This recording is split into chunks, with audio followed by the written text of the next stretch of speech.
Betsy, and today I have a fun video. Well, I'm not sure if it's fun, but I do think that it's an extremely interesting topic and one that I feel on a personal level. I'm gonna go over why do we stand brands and some ways to combat it, because, you know, these are things, as I said, I'm dealing with. Now, before we jump into this, I did want to state that these are my own thoughts, my own opinions, and my own feelings. And yours may be completely different. But I just wanted to have an open dialogue where we could kind of talk about these things. Because we tend to think about influencer culture as being something new, but honestly, it's been around forever. Like if you actually look back through history and you see how certain trends have started, like whether it be powdered wigs or, you know, extreme corsets, those were started by someone, and then it was other people who wanted to emulate for those trends to catch fire, and everybody wanted to be involved. And now it's a little bit more personalized, and you see it every which way you look.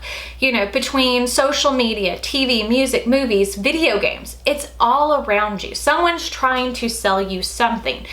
And part of the thing you have to look at with that is, I guess a good way to explain it is if you look at Facebook. Facebook is a billion-dollar company, and you're like, well, why is it a billion-dollar company? If you start to actually look at it, it's because they have our information, and with their algorithm they can target ads to us to know what we're going to purchase.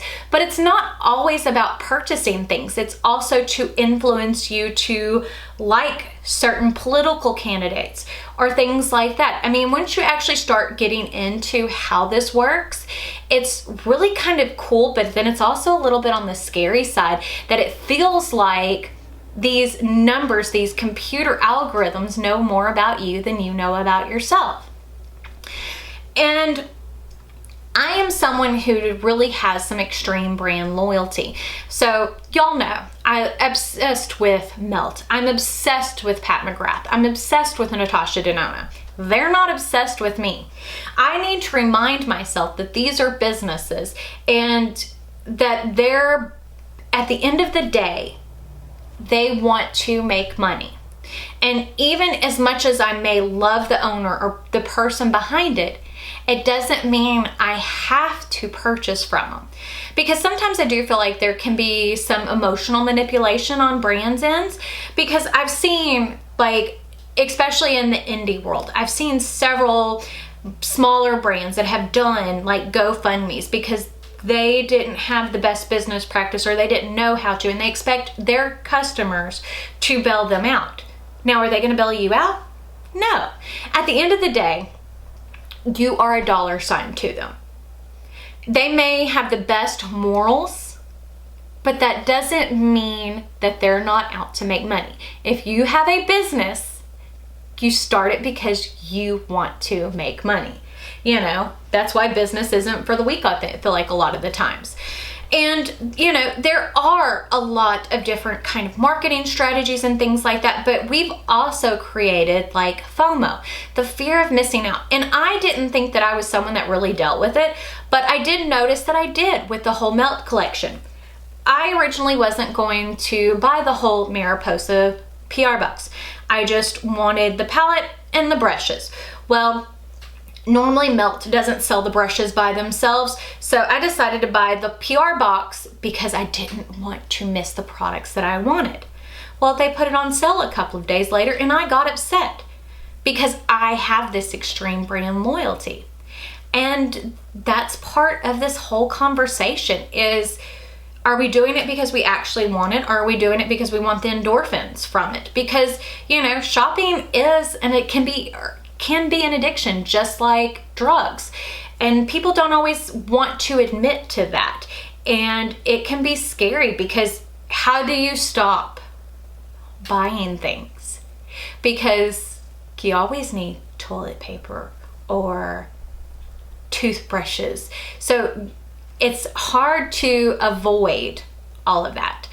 And you have these loyalties to these companies, but again, they don't have loyalty to you.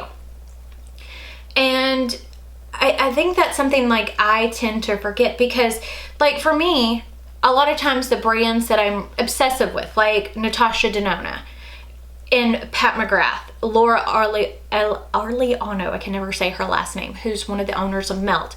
They're phenomenal makeup artists. That's part of the reason why I love the brands.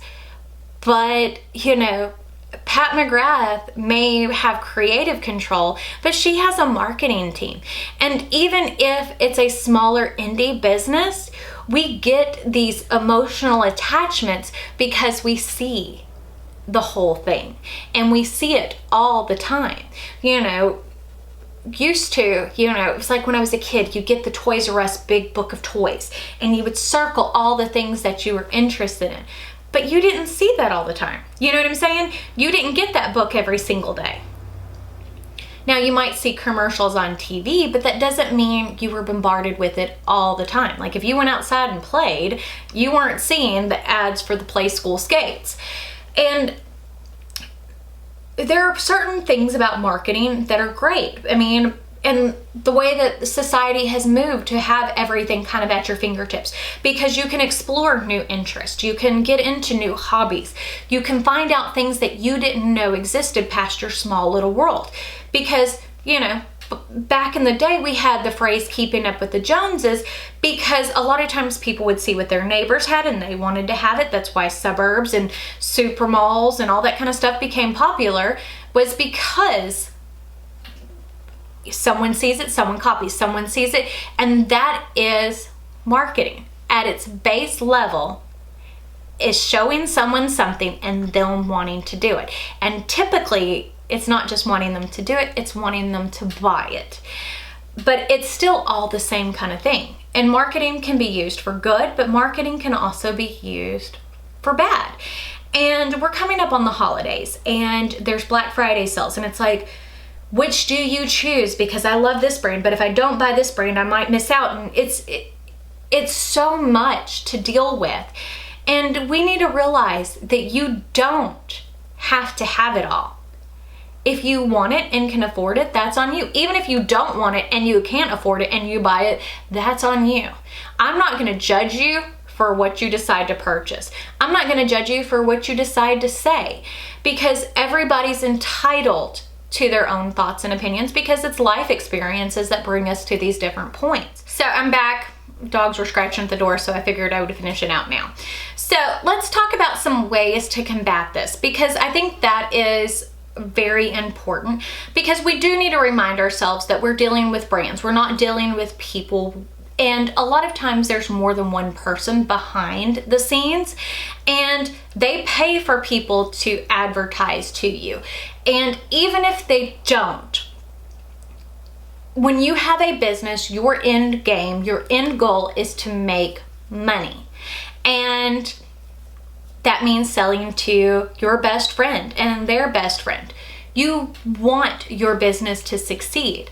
And it's not that people behind businesses are bad, and it's not that businesses are bad, and I don't want it to seem like that's what I'm saying. It's just you need to remember that they're out to make money. And when you get these extreme loyalties, sometimes you can't see the forest through the trees, where you become a little blindsided to things. Not blindsided, but you can't see that this is what they're doing. It's like you have this loyalty and it's like, no, they care about me. That's why we have this emotional investment in it. And sometimes we need to take a step back and breathe and remember that they're trying to make money. They want our money. No matter how small, how big, they want our money. And we need to choose where we want to invest it. And that is a choice for everybody to make. But you need to remember that you are a number. Sorry. And you may not like it and people will argue with me on it, but you are a number to pretty much any brand. Even if it's a small brand, they may know your name if you've ordered from them or whatever, but they don't know who everybody that's purchased from them. I had a business. I don't know everybody that bought from me. Why was I in business? Because I wanted to make money. I wanted to have a job. I wanted to do a job that I loved. But did that mean I didn't market to people? Did I worry that someone was going to spend their rent money on vinyl from me? No, I didn't. Because what someone else does with their money ain't my business. I'm just trying to keep myself alive and afloat, if that makes sense. So that kind of puts things in a different perspective. Because I was a business owner, I do see things from that perspective. And even I have trouble separating the business from the people. You know, people are people, and you can love the people behind it, but you don't have to buy everything. And sometimes just taking a step back and a breath and remembering this is okay. So I hope that y'all found this topic as interesting as I did. Hopefully y'all get something out of this. And I also, as I said, keep the comments coming. Let me know what you think and how you feel about things. I try to be as articulate as possible. I did make notes, but I may have missed some points. You know, my brain doesn't always work. But I guess that's it. We shall see y'all later. Bye.